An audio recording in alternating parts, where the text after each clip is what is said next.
I knew something was wrong the moment her message came in.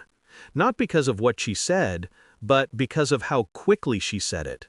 "Babe, I'm staying at my cousin's tonight. Too tired to drive back." 7 seconds. She replied in 7 seconds. My wife never responded that fast to anything, not even on our wedding day. I stared at the screen, my thumb hovering, my pulse annoyingly steady. People think suspicion hits like a punch. It doesn't. It's colder than that, quieter, like someone slowly closing a door behind you without saying goodbye. I didn't argue, didn't question, didn't tell her I was already in the car, engine rumbling low, headlights carving through the dark like knives. I just drove. Her cousin lived 15 minutes away. Her car wasn't there. No lights, no movement, no trace she'd ever stepped foot near the place. My jaw tightened. My breath didn't. I lifted my phone and typed the sentence that would flip her world upside down. "Tell your cousin I said hi. Oh, and tell him to put a shirt on next time." 3 dots appeared instantly, then disappeared, then appeared again, then nothing. Silence. A silence so loud it felt like someone screaming inside my skull. That was when the truth stopped hiding. It didn't happen all at once. Truth rarely does. It leaks. A misplaced receipt, a changed password, a late-night shower she claimed was stress relief, a shift in her voice, too soft, too careful when speaking to me, like she was rehearsing sincerity instead of feeling it. But the biggest betrayal was subtle. She had stopped looking at me the way she used to, like I was home.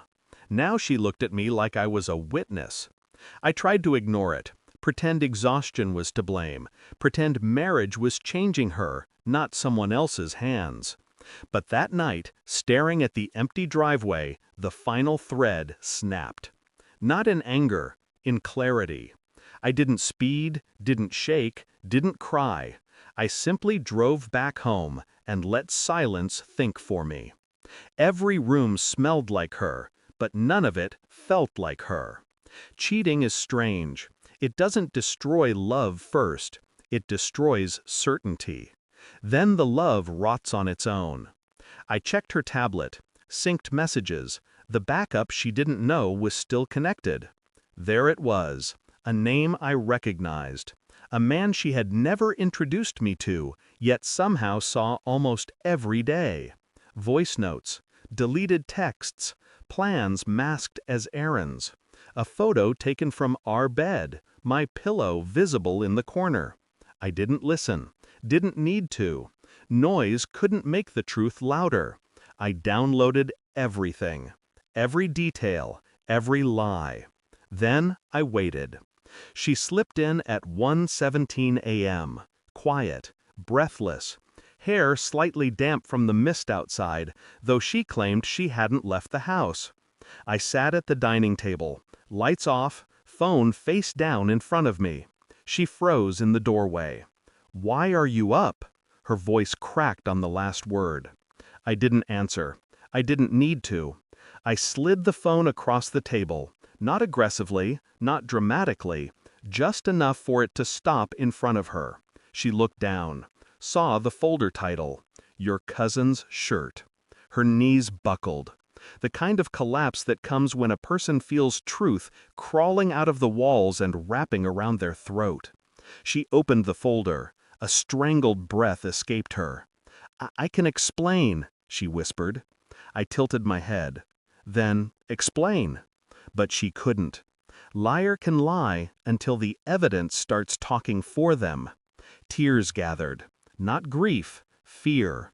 Not fear of losing me, fear of losing control over me. "I didn't mean," she stopped. She realized the futility. I just watched her unravel. Calm, detached, almost bored. Her whole world was burning, and I wasn't even warm. When she finally whispered, "Please, say something," I did. Just one sentence. "I stopped loving you the moment you stopped being honest."